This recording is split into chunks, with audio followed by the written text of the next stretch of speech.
Buenos días a todos y bienvenidos a una nueva edición de Fater Talks. Ya la última edición antes del verano, pues pararemos y luego volveremos en septiembre.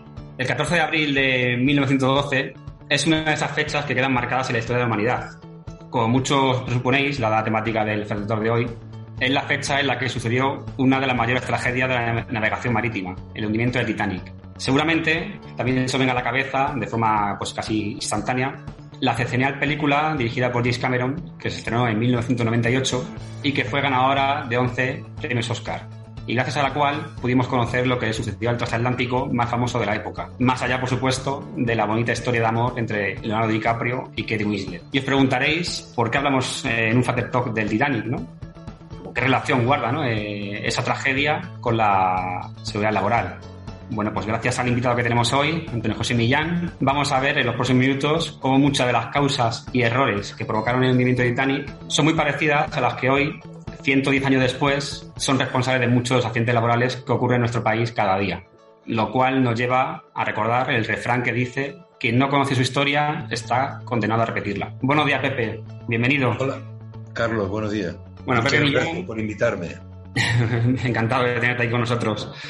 Pepe Millán, por hacer un muy breve extracto de su currículum, porque es amplísima, y de su trayectoria, decir que es director de la cátedra AXA de Prevención y una de las voces con mayor experiencia dentro del mundo de la prevención de riesgos laborales. De hecho, fue el ganador del premio extraordinario a la trayectoria profesional en nuestros premios clásicos de Aldívar el año pasado.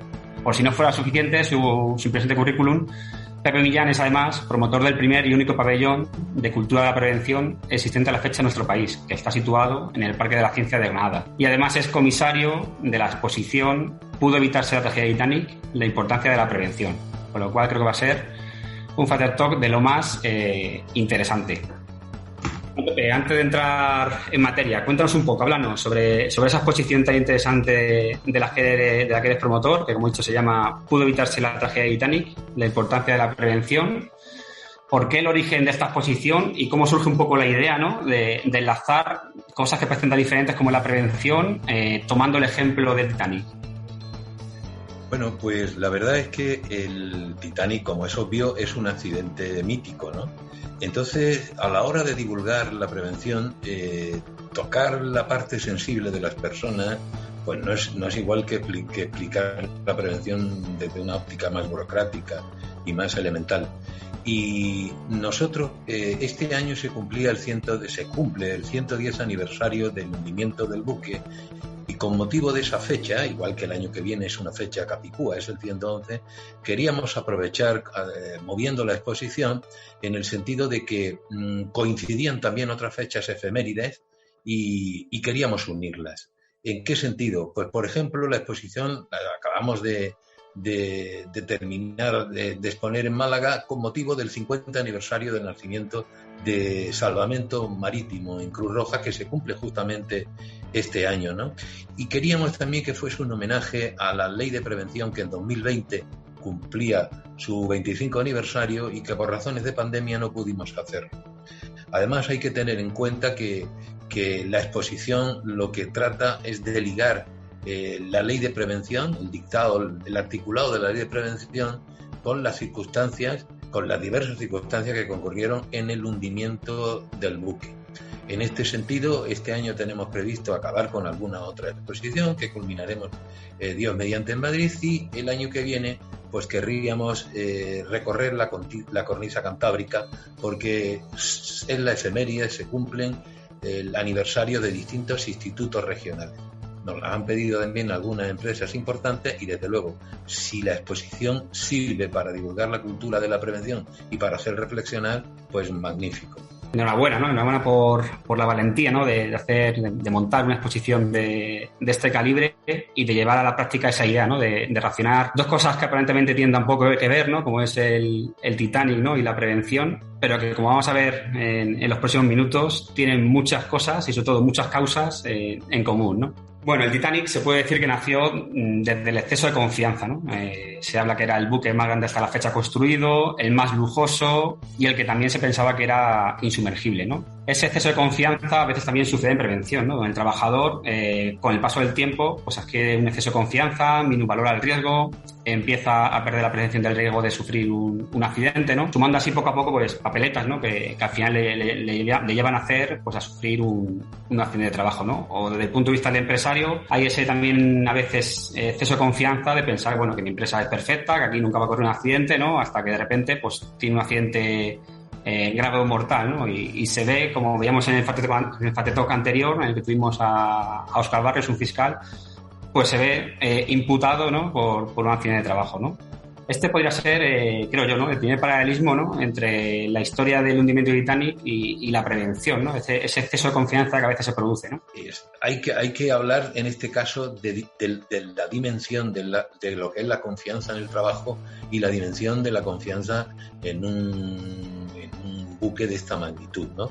La confianza en el trabajo todos sabemos que es la imprudencia profesional. Cuando la ley dice no impide que sea accidente, la imprudencia profesional fruto de la habitual confianza, ¿no? Y es verdad que la repetición, la costumbre, pues hace que uno baje la guardia y se relaje. Y ocurren accidentes de trabajo que la ley además lo deja abierto. Dice no impedirán, es decir, el legislador dijo no digo ni que sí ni que no, habrá que estar al caso concreto. En este caso yo creo que ese famoso exceso de confianza del buque insumergible y tal, que además Cameron en la película lo simboliza cuando el presidente de la compañía White Star Line, que es la compañía del Titanic, pues se acerca al ingeniero, el ingeniero era Thomas Andrews, era el ingeniero de los astilleros Harland and Wolff en Belfast, que por cierto cerraron hace un par de años, y entonces le dice, después del golpe con el iceberg, le dice, pero si esto es insumergible, ¿qué ocurre? Que cuando la seguridad del Titanic se analizó, se estudió, se diseñó, pues el ingeniero Andrew diseñó 16 compartimentos estancos, también llamados mamparo, 16 compartimentos estancos, de manera que preveía la posibilidad de un golpe, de un choque con cualquier otro barco, por ejemplo. Y en ese sentido había previsto que se anegaría, se rompería el casco y se anegaría un solo mamparo, un solo compartimento estanco. El problema fue que el iceberg, en lugar de dar un golpe, fue rozando, y al ir rozando fue abriendo una a una vías de agua en cada uno de los mamparos, de manera que se iban anegando sucesivamente conforme el iceberg, que por cierto rozó con la parte más dura, que es la parte profunda, y por debajo de la línea de flotación del buque, fue abriendo las chapas y fue abriendo vías de agua. En la película hay un momento en el que el ingeniero se va y coge unos planos, yo creo que está encima de una chimenea, y empieza a mirar los planos y claro, se da cuenta de sus cálculos. Él había previsto que a partir de 4 mamparos inundados, el barco podía hundirse.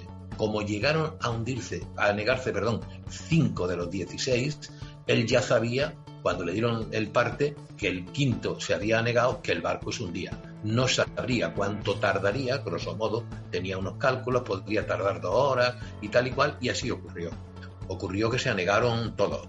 Fue rozando, y a partir del cuarto, pues el barco se hundía. De ahí ese mito de si esto es insumergible. Pero claro, la capacidad que tenía el barco en seguridad era altísima. También es cierto, hay que decir, y saldrá a lo largo de las charlas, y no lo aclararé, que es que el Titanic tenía un solo casco, porque en aquella época no existía la soldadura, y entonces el barco llevaba remaches y llevaba un solo casco con chapas de unos 12 metros, llevaba 3 millones de remaches. Es decir, era frágil en ese sentido. De ahí que tuviesen que articular ese segundo sistema de seguridad, ese segundo mecanismo de ir aislando los compartimentos, y algunos se han negado. Pero de ahí viene el mito de la insumergibilidad. Sí, un exceso de confianza unido también a uno de los principios básicos de la prevención, ¿no? Que es el principio de multicausalidad, ¿no? Que es el principio que dice que todo accidente no tiene una única causa, sino que tiene varias, ¿no? Exactamente. Bueno, a raíz precisamente del hundimiento, ¿no? Se vio que el Titanic contaba con fallos, ¿no? Con fallos en el diseño del propio barco, tú lo has comentado, ¿no? Hace que los remaches que hacían la prueba del barco no eran lo suficientemente resistentes. Se habla también que el timón era demasiado pequeño y eso no le permitía girar con la suficiente velocidad que a lo mejor hubiese evitado el choque con el iceberg, nunca se sabrá. También, por supuesto, la falta, ¿no?, de botes salvavidas. Decían que, bueno, solamente tenía capacidad para 1/3 del total de pasajeros, ¿no?, como así se vio, ¿no? Aparte que, bueno, muchos salieron sin estar ocupados plenamente, ¿no? E incluso también se dice que los prismáticos de los vigías que estaban al tanto de vislumbrar icebergs tampoco eran los adecuados y que si a lo mejor hubiesen tenido prismáticos oportunos, hubiesen podido ver el iceberg con más antelación y poder haber tomado una decisión con más tiempo, ¿no? Todo esto, trasladado al mundo de la prevención, pues parece que es el pan nuestro de cada día, ¿no? Es decir, pocos recursos destinados al servicio de prevención, puesto de trabajo con un mal diseño económico, EPIs inadecuados, equipos de trabajo sin sistema de seguridad o que están anulados, en fin, tiene muy parecido. Sí. Yo, en línea con lo que hablaba de la conexión del Titanic con la ley de prevención, cuando la ley de prevención establece que la seguridad, la prevención comienza en el diseño y termina en el producto, es decir, en la concepción, ahí hay un primer eslabón muy importante en este accidente, que es, por ejemplo, el tema, decía, de un solo casco y con remaches, ¿no? El Titanic, esos remaches que aparecen a la izquierda son remaches rescatados del batiscafo, una vez que se encuentra el pecio del Titanic, ¿no? En los remaches del Titanic había dos tipos de acero. Es verdad que sobre el Titanic hay muchas leyendas y tal, y que era un acero con mucha escoria. Lo que sí es cierto es que el Titanic, estos remaches los hubo de acero dulce y de acero forjado. Con el acero dulce lo que se selló fueron las chapas de prácticamente del 60% del barco, y porque se hacían con una remachadora hidráulica. Pero las partes más complicadas, las curvas, la proa, la popa, las partes más estrechas del barco, el acero era acero forjado y se hacía a mano. Lo hacían trabajadores que incluían el remache, lo calentaban y a golpe de martillo pues encajaban las chapas. Las chapas hidráulicas estaban cocidas, por utilizar una expresión, con hileras de aproximadamente tres hileras de remache. Estas últimas, las de las partes más pequeñas, las que estaban hechas a mano, remachadas a mano, pues tenían dos hileras de remache, ¿no? ¿Qué ocurre? Que cuando se encuentra el pecio, pues los norteamericanos, el laboratorio de la Universidad de Princeton, pues lo somete a una prueba. El acero se suele someter a una prueba que se llama la prueba Champi.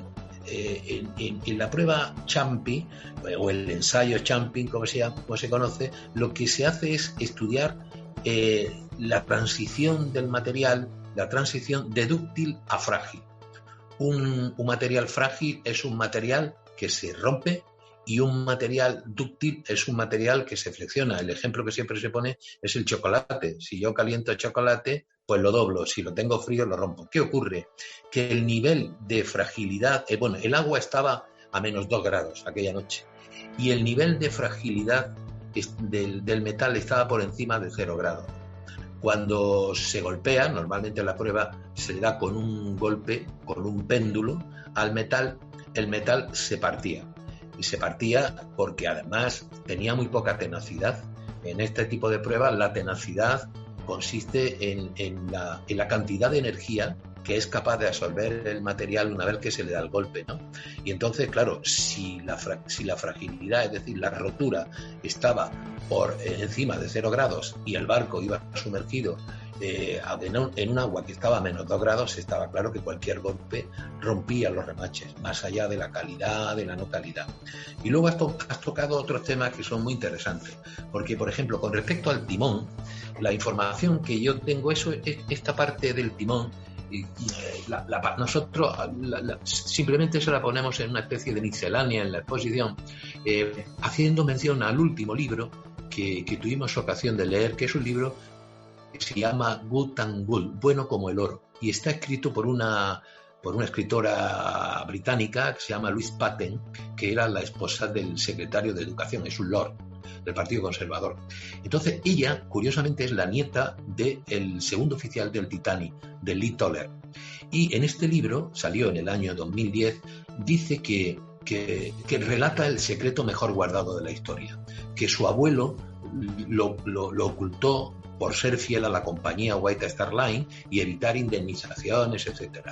Y dice que el problema fue que el timonel obró como si el barco, cuando tuvo que maniobrar, como si el barco se fuese un barco de vela, siendo un barco de vapor.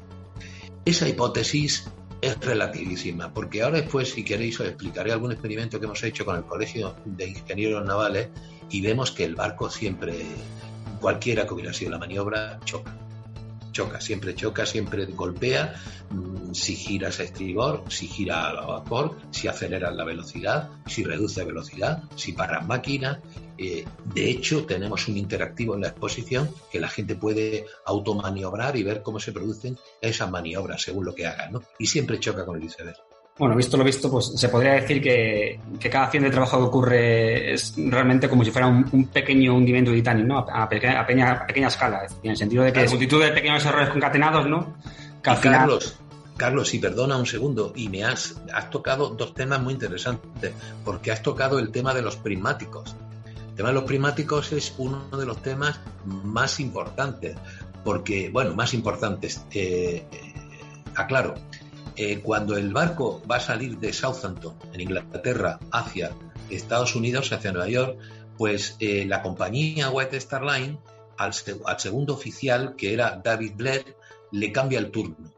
Y David Blair, pues sin darse cuenta, pues se queda con la llave de la cajita que va en la cofa del barco. La cofa es el puesto del vigilante, que es ese puestecito que está en lo alto del mástil, y ahí el vigilante era Frederick Fleck, y este tal Frederick Fleck, que fue el que gritó iceberg, cuando va a su puesto de trabajo, pues no puede abrir la caja, pues no tiene la llave de la cajita donde están los prismáticos, ¿no? Un tema tan elemental como este, la ley dice que los trabajadores tienen que tener equipos adaptados a su puesto de trabajo. Si eres vigilante de un barco y no tienes prismáticos, pues va como el que va en el autobús, ¿no? Cantando al salir del campamento con una manzana. ¿Y qué ocurre? Que esta criatura, cuando investigan el accidente, el comité de los Estados Unidos le pregunta: ¿a qué distancia avistó usted el iceberg? Y dice: yo lo avisté a 400 metros. Sin prismáticos, claro. Y dice: ¿y a qué distancia lo hubiera avistado usted con prismáticos? Y dice: a 1 kilómetro, 800 metros. Claro, supuestamente el barco hubiera maniobrado y virado. Lo que sí tengo que decir o advertir es que la mayoría de la literatura habla de que la noche era muy peculiar, ¿eh? Había un anticiclón y probablemente la franja blanca que generaría el iceberg con la ola, con el agua al ir chocando, no se veía. Era un agua calma, etcétera. O sea que había unas condiciones meteorológicas que dificultaban un poco esa vigilancia. Y luego, por supuesto, cuando has hablado de los botes, es curioso porque, aparte que la ley prevé que las medidas para las emergencias tienen que ser las adecuadas en función del número de personas a las que pretendan salvar, pues la legislación de la época exigía botes en función de las toneladas del buque, no del número de pasajeros. Y es más, el ingeniero Thomas Andrews puso más botes de los que había en principio planeado, pero la compañía dijo: ¿por qué no quitamos estos botes de sobra del puente y hacemos un peaje para los pasajeros de primera? Y hay una foto simbólica donde se ven paseando 2 personas o varias por la cubierta, y en ese tramo había botes salvavidas. Es decir, que la legislación, y luego, por supuesto, efectivamente te has dicho que algunos botes iban incompletos, fruto de que uno de los oficiales dijo: mujeres y niños primero, en tanto que otro oficial no estaba formado, dijo: solo mujeres y niños. O sea que la verdad es que concurrieron circunstancias en que la ley está prevista de solventar. Qué delgada es a veces la línea entre cuando que ocurra un accidente o no ocurra, ¿no? Es decir, al final es cuestión de matices y cosas que parecen que no tienen importancia, pero que todas ellas sumadas al final dan lugar al accidente, o en este caso a la tragedia, ¿no? del Titanic. Totalmente. Bueno, pues a lo largo de la historia, cada cierto tiempo se producen lo que hablamos, ¿no? Tragedias que suponen un antes y un después, ¿no? Es decir, que de tal magnitud que marcan para siempre, ¿no? El discurrir de, pues en este caso del Titanic en la navegación marítima, ¿no? Todo lo que también se llaman cisnes negros, ¿no? Con el Titanic y la seguridad marítima que desde entonces se implantó numerosas mejoras, pasó con el 11S y la seguridad aérea, que no voy a contar la cantidad de controles que se impusieron a raíz de aquello, o el accidente de Chernóbil y la seguridad radiológica, ¿no? Son tragedias que se van dando a lo largo de la humanidad que sirven pues como para marcar un antes y después y implantar mejoras que hasta ese momento no había, ¿no? Sin embargo, a pesar de que cada año se producen un número considerable de accidentes graves y mortales en nuestro país, y que podía ser ese cisne negro, ¿no? Y marcar ese antes y después, ese gran cambio parece que nunca acaba de llegar, ¿no? ¿A qué crees que se debe? Que no se haya producido ese gran cambio todavía en prevención.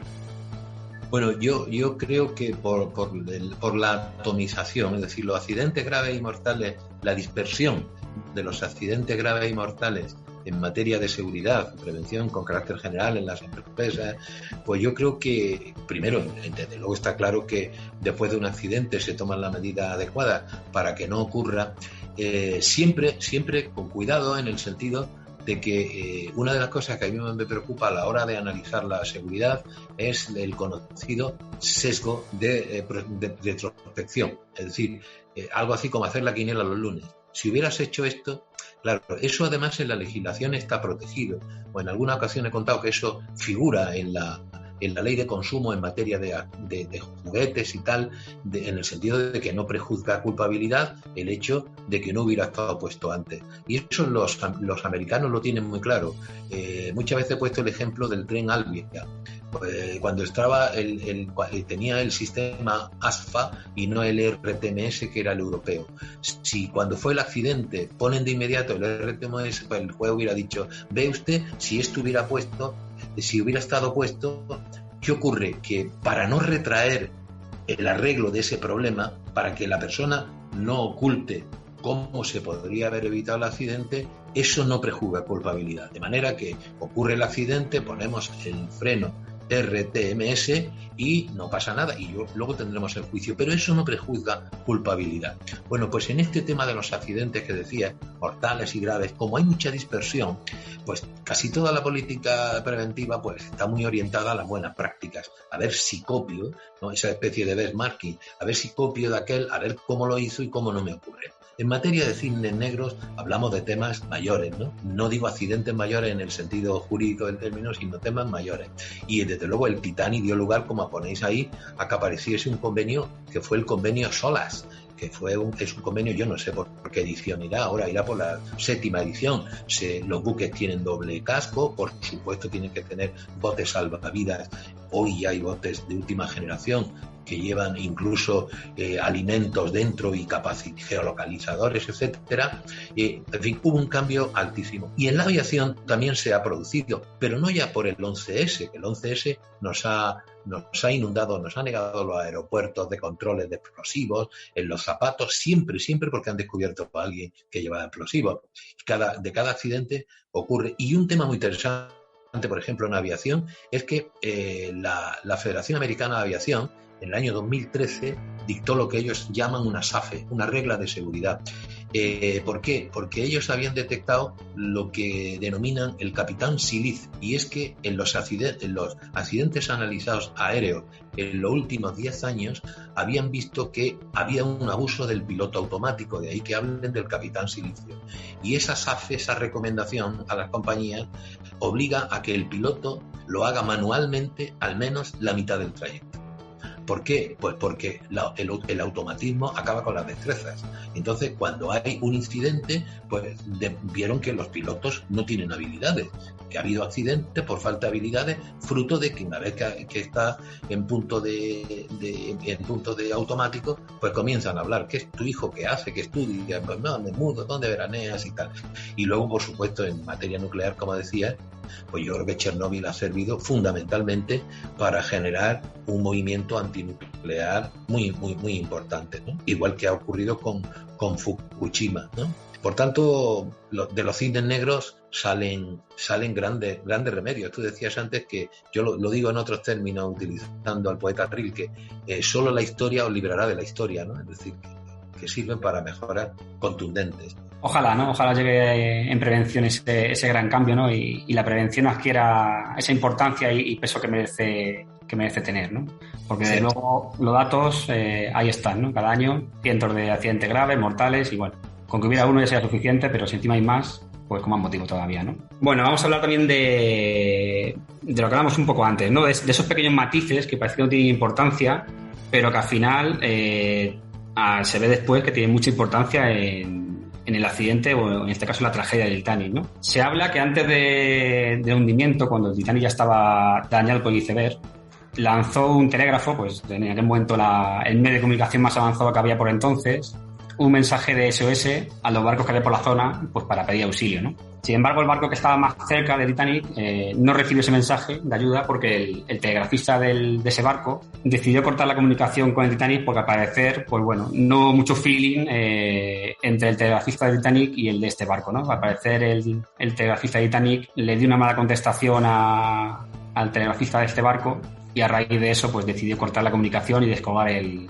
telégrafo, ¿no? Con lo cual después no recibió ningún tipo de alerta de SOS que permitiera, ¿no? Prestar auxilio, ¿no? ¿Cómo de importante es cuidar la comunicación en prevención, ¿no? Y sobre todo el mensaje que queremos trasladar, ¿no?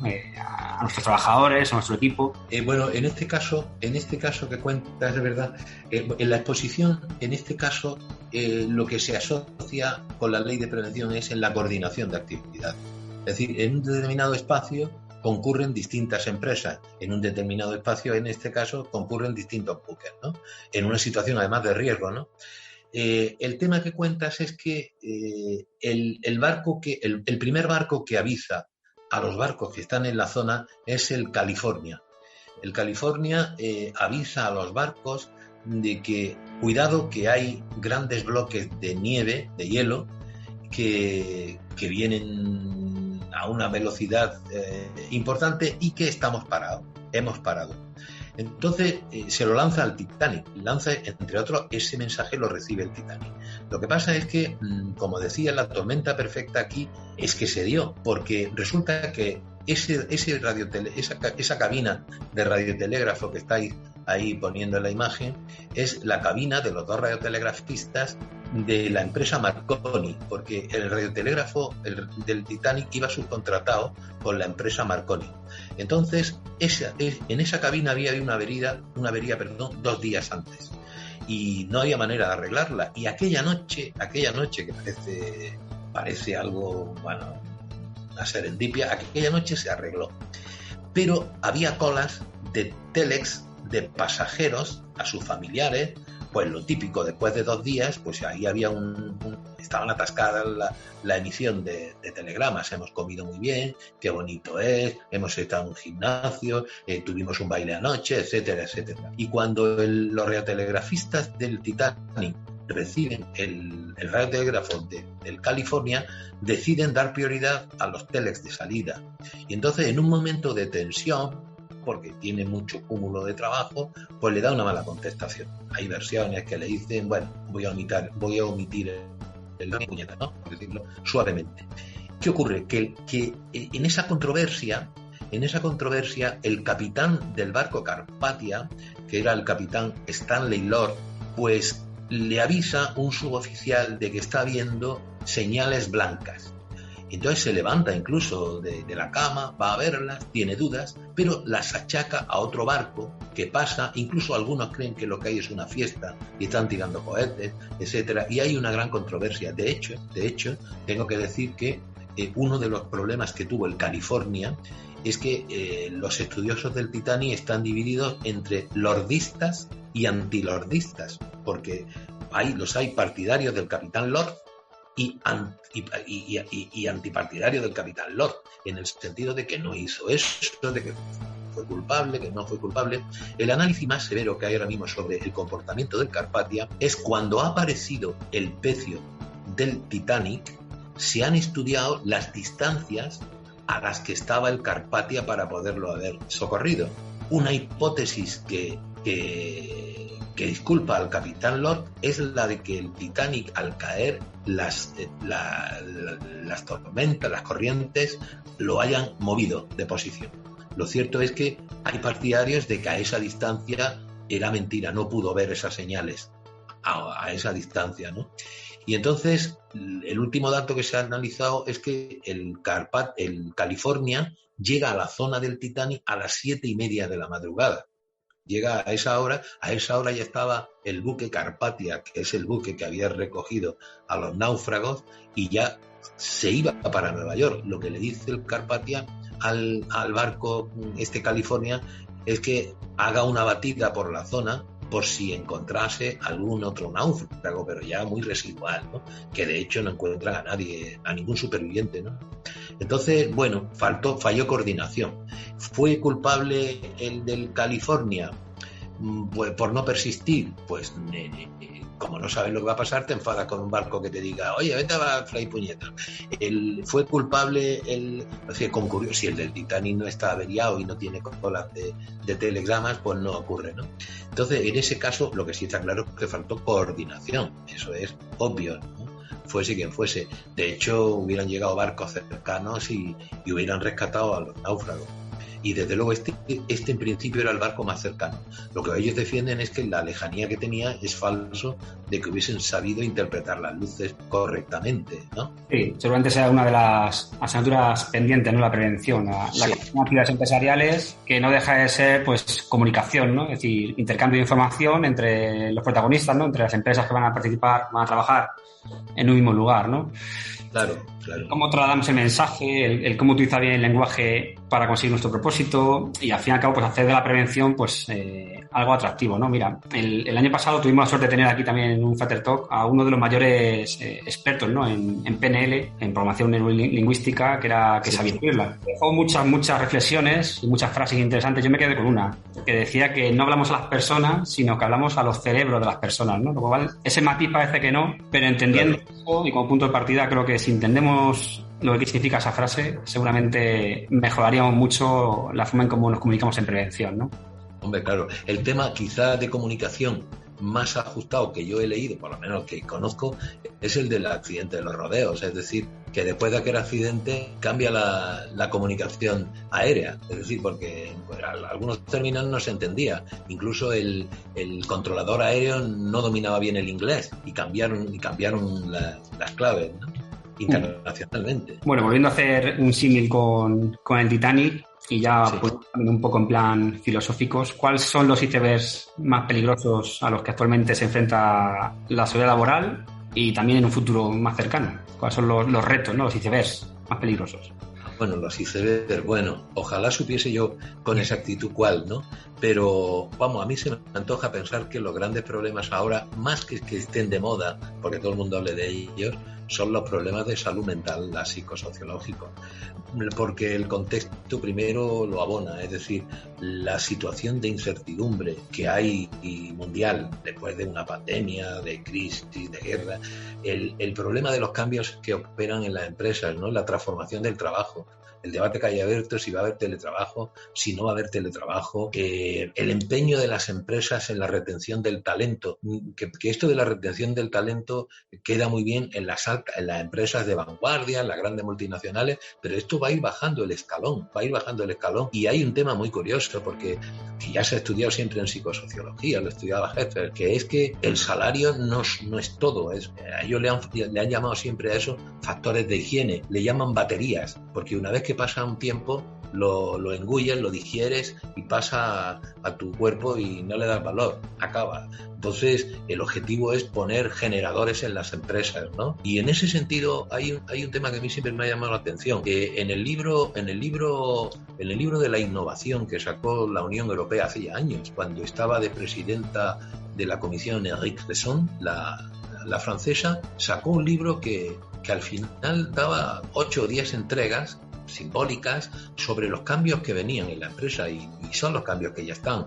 Hablaba de unos puestos controlados hacia unos puestos con responsabilidad autónomos, de unas tareas simples hasta unas tareas complejas. Los jefes decían que las jefaturas pasarían de ser árbitros a ser líderes, es decir, y todo eso ha ocurrido. Yo recuerdo que hace años pues ser mecanógrafo, yo examinaba a la gente en pruebas para la administración y le exigíamos velocidad mecanográfica. Y entonces para dirimir metíamos elementos, la curtosis, y tal y cual. Y claro, y la gente, y hay cosas muy interesantes, porque la gente no sabe, o no sabía, o no todo el mundo, que la máquina de escribir en la que escribían es una máquina QWERTY que tiene en el meñique izquierdo la A y la S, que son las letras más frecuentes británicas, porque la máquina, las varillas se atascaban y dijeron, ergonómicamente, ¿qué hacemos? Pues en lugar de adaptar la máquina a la persona, que la persona se adapte a la máquina, y así va más despacio y las varillas no chocan. Y entonces a estas criaturas las examinadas de mecanografía, eso, una prueba de esa hoy sería irrisoria, ¿no? Entonces, claro, eso ha mutado y ha mutado muchísimo. ¿Las máquinas van a ser democráticas o van a ser autoritarias? Porque si las máquinas son democráticas y te ayudan, fenomenal. Si las máquinas son autoritarias y te echan, yo no hablo de un nuevo ludismo, no va a haber pedradas contra las máquinas, pero sí va a haber depresión. Lo que antes era extramuros, externalizar el conflicto, ahora se ha interiorizado, ¿no? Entonces el tema va a ser de salud mental, porque en ese contexto hay violencia, y la violencia es conflicto, y el conflicto ha llegado a las escuelas, ha llegado a las empresas, y yo creo, por eso digo, que ese es el cisne negro que nos rodea, vamos, sin duda alguna, sin restar importancia a cualquier otro problema, pero ese es el mayor, ya que hemos hablado de iceberg. Sí, la verdad es que todos los que nos dedicamos a la prevención tenemos un futuro por delante apasionante, ¿no? Es decir, tenemos los retos que ya veníamos tradicionales, ¿no? Que ya veníamos arrastrando y que todavía no hemos solucionado, sí. Y se van a sumar, pues, todos esos nuevos retos que tú acabas de comentar, ¿no? Bueno, te quiero decir una cosa, Carlos. No sé qué éxito tendrá en esta dialéctica avance y tranquilidad, por utilizar un término que seguro que no es el acertado, pero no sé si habéis leído que en 2020 se han vendido 1.000 millones de teléfonos tontos. Llaman teléfonos tontos a los que no son smartphones, ¿eh?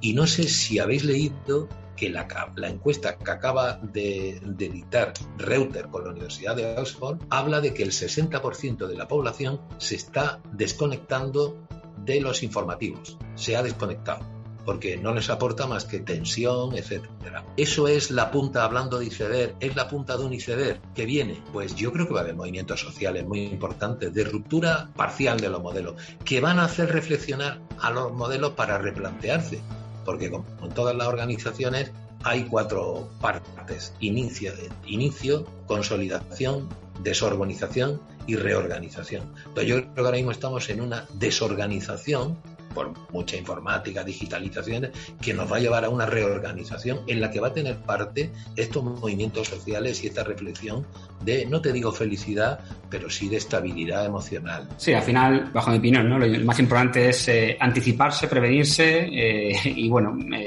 ver con antelación los acontecimiimientos, ¿no? Para eso, claro. ¿Qué es lo que necesitamos? Pues, otra vez hacer un símil con el Titanic, tener unos prismáticos adecuados, ¿no? Es decir, no tener los prismáticos de corto alcance que tenían los vigías de Titanic, sino tener otros que nos permitan anticipar. Claro, esos prismáticos. Y luego, además, hay un tema muy importante, que es que la gente que estemos formados, Carlos, porque y la formación tiene que ser de por vida y permanente, ¿no? Y la ley de prevención habla de formación, y habla de formación teórica y práctica, que yo siempre pongo el símil del extintor. Primero, si tienes extintor en casa, que seguramente no se tiene. Y segundo, si has hecho una práctica.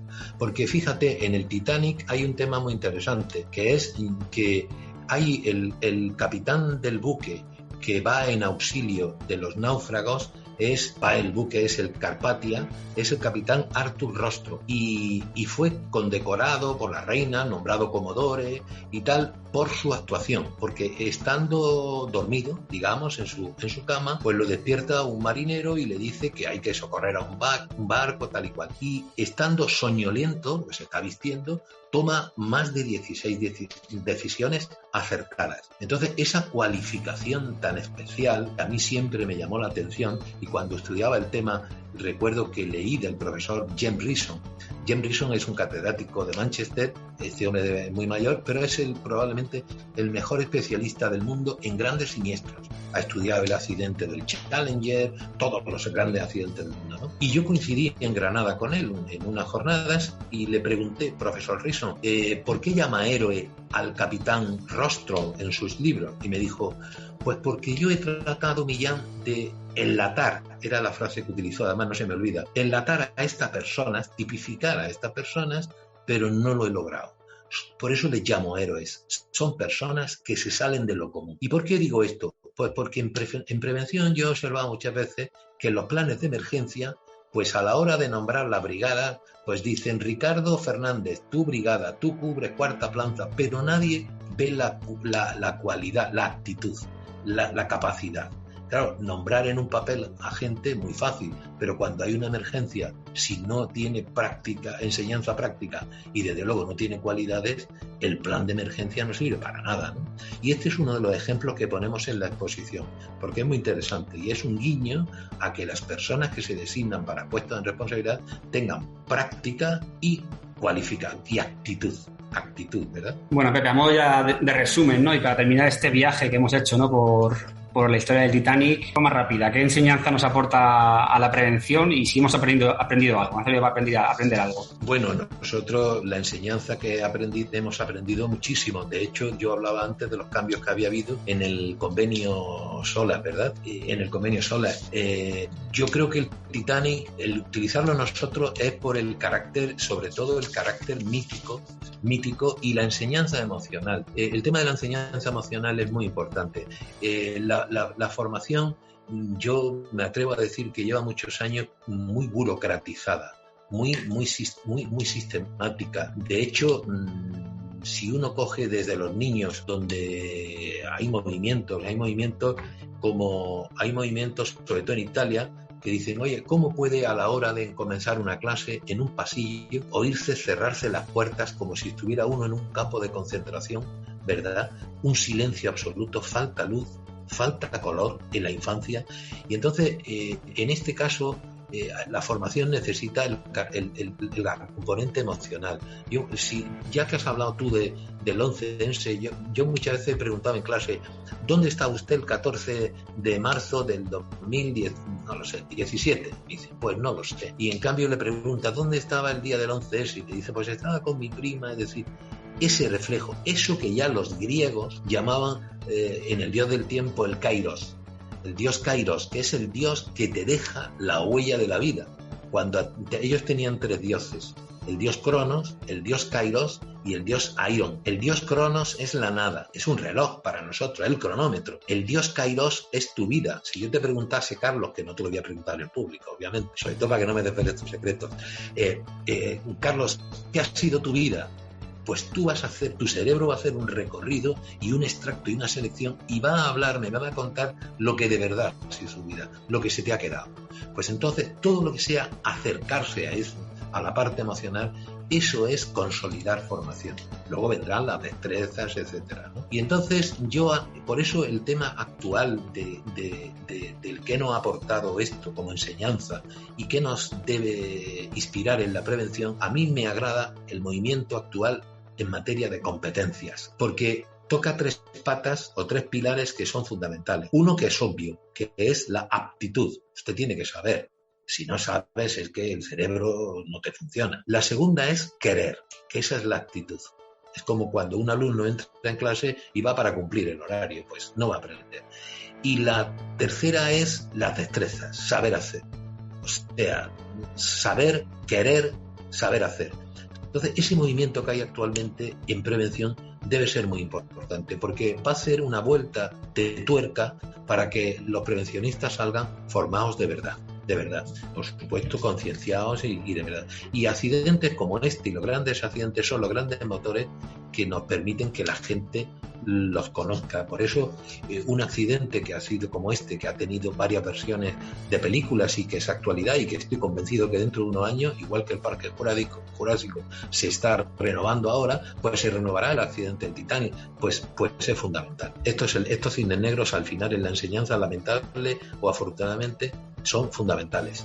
Y hablando de eso, antes te dije que si se podía haber salvado el Titanic, me dije un momento, ¿por qué ocurrió y tal? Y te dije, hicimos una experiencia con el Colegio de Ingenieros Navales, en el sentido, con las maniobras. La única hipótesis, y hablo de hipótesis, de que el barco no hubiera naufragado, se hubieran salvado los 1.500 y pico personas que murieron, es que hubiese chocado de frente. Si el barco choca de frente contra el iceberg, la primera hipótesis es que se hubiera anegado un solo compartimento, no hubiera rozado. Y aun a riesgo de haberse hundido, hubiese tardado más tiempo, por lo cual hubiesen llegado los barcos a auxiliarlo y se hubieran salvado muchísimos más pasajeros. Repito que es la hipótesis más fiable. ¿Crees que pudo evitarse el hundimiento? Y bajo tu opinión, ¿es posible prevenir todas las causas que pueden generar un accidente? Se pueden prevenir todas las causas de un accidente, salvo que falle alguna barrera y desencadene el resto. Cuando yo hablaba de Rison, él defiende la teoría del queso suizo, que es que hay momentos en que caen todas las barreras. Entonces, cuando uno analiza a toro pasado el accidente, pues evidentemente es fácil.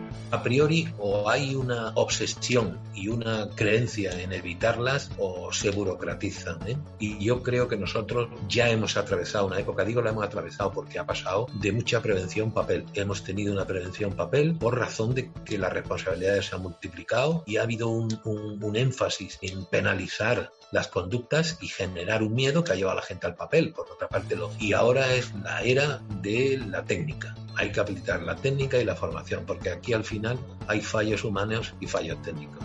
El fallo humano se nos supone que, salvo que esté bien formado, es irreversible. Y el fallo técnico, pues cada vez hay más innovación y más garantía de que no ocurra, más tecnología. ¿Cuántas vidas se hubieran salvado en el Titanic si la tripulación hubiese estado formada de emergencia, si se hubiese hecho un simulacro? ¿Y cuántas vidas se salvarían cada año por accidente de trabajo si el trabajador recibiera una correcta formación? Bueno, en el Titanic se hubieran formado, pues me parece que te dije que se hubieran evitado 1.517 vidas, ¿no? De otras razones no se hizo un simulacro de emergencia porque parece que el capitán Smith pues cambió el día y decidió celebrar misa ese día. Y no dio tiempo porque ocurrió el cuarto día. En cuanto a salvar vidas en accidentes de trabajo, antes cuando la gente habla de las estadísticas en todos los foros, pues se habla contundentemente de muchos accidentes. Yo quiero dar un toque de atención a que gran número de accidentes son no traumáticos, ¿eh? La gente no está hablando de esto, son infartos de miocardio y no se puede separar las situaciones de estrés que se están viviendo y las situaciones de salud mental con los accidentes. Pues claro, según el foro se hablan de muchos accidentes porque queda muy bien, porque alimenta el nicho de trabajo, si queremos llamarle así, y por otra parte no se analiza que gran cantidad de accidentes son muchos in itinere, pero in itinere además con infarto, por infarto. Sí, y muchísimo, desde luego, yo la estadística que estaba barajando, los mortales, hablo de los mortales sobre todo, son accidentes provocados mucho por causas no traumáticas, es decir, infartos de miocardio, ¿no? Por tanto, bueno, vamos a ver la estadística de accidentes. Y luego no ha existido nadie que haya puesto todavía lo que se llamaría un algoritmo del riesgo.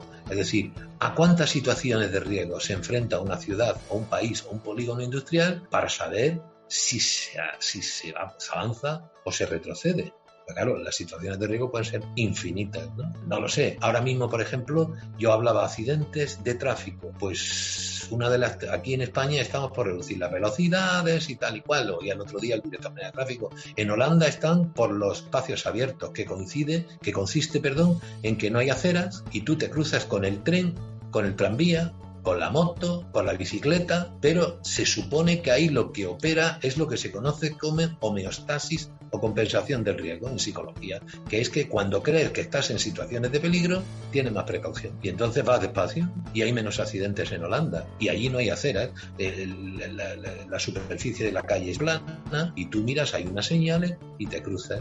Yo voy en Alemania y me cruzo frente a un tren, a un tranvía, y me echo a un lado y el tranvía pasa. Y aquí, para que pase un tranvía, pondríamos una barrera, 27 semáforos, es decir, porque hay una componente humana muy importante, repito. Yo no quiero ser cursi, pero quiero decir que el caso más claro que yo he visto de homeostasis o compensación del riesgo, es decir, la prudencia cuando tienes peligro o la osadía cuando no lo tienes, fue cuando se implantaron los pasos de peatones, que se multiplicaron los atropellos, porque la gente se creía protegida porque estaba en su territorio el paso de peatones. Y el paso de peatones es una señal, no es una medida de prevención. Y se multiplicaron. Bueno, pues de eso va. Como has dicho, había el doble de número de pasajeros que plazas en los botes de salvamento. ¿No crees que lo que más falló fue el no haber previsto un buen plan de emergencia y evacuación? Y también sigue preguntando, el accidente tal vez no se pudo evitar, pero el fallecimiento sí. No hubo un exceso de confianza que era insumergible, y por otro lado dicen que esa confianza también se trasladó a algunos pasajeros que pensaron lo mismo y no quieren subir a los botes. Por último, ¿qué nos puede decir de la orquesta Titanic, que trabajaron hasta el final, como auténticos héroes? Yo a todos les diría sí, porque llevan razón. Falló en los planes de emergencia, etcétera, etcétera. Quizá lo más entrañable, me voy a ir a la última parte, que fue la orquesta del Titanic, que efectivamente parece que está confirmado que se quedaron encubiertas hasta el final cantando una canción. Hay un debate sobre la canción, pero es una canción muy bonita, que es Cerca de ti, Señor. Es una canción muy entrañable. Yo tuve la ocasión de oírla en Holanda a la orquesta de Andrés Rieu. Tocó la canción en una plaza en el centro de Ámsterdam, y yo te puedo decir que la canción fue pues un lloriqueo, porque apenas empezó todo había 20.000 personas, todo el mundo llorando, ¿no? Porque ponía unas imágenes del Titanic que se veían patéticas, y se veían los músicos con el violín. Era una versión de una película antigua, pero claro, la tragedia era de tal magnitud. Y luego las personas que no quisieron subir a los botes, algunos fueron por pleno heroísmo. Ahora el presidente de la Fundación Titanic, Jesús Ferreiro, pues viene dando conferencias sobre los supervivientes del Titanic, ¿no? Y entre las historias que narra, por supuesto, yo creo que es el que más sabe en España de este buque. Además ha estado con náufragos, ha hablado con náufragos y tal. Entre la historia habla de matrimonios que Cameron lo simboliza, se quedan en su camarote abrazados y le anea por amor, ¿no? Entonces, el Titanic está plagado de historias entrañables. Igual que está la historia del armador, de Bruce Ismay, que pegó un bote y se coló en el barco y vivió amargado, acabó suicidándose al cabo de los años. Es decir, que a todos los que han preguntado, sí, faltó planes de seguridad, faltó formación, la gente se subió a los buques por las causas, no se subió mucho, algunos nos los dejaron, como decía antes, etcétera. Lo que sí es cierto es que es un foco de experimento y de reflexión magnífico. De ahí que os lo hayamos querido ligar a la ley de prevención. Muy bien, Pepe, pues llegamos al final. Si creíamos que sabíamos todo de Titanic, ya hemos visto que no, que hay multitud de factores que desconocíamos, y que gracias a ti hoy pues hemos ido viendo con esa relación, ¿no?, que parece que imposible, ¿no?, con la prevención de riesgos laborales, pero vemos que comparten muchas cosas y causas sobre todo, ¿no? Así que un placer haber compartido contigo estos minutos y muchas gracias. Y yo un placer que me hayáis invitado, y muchísimas gracias también.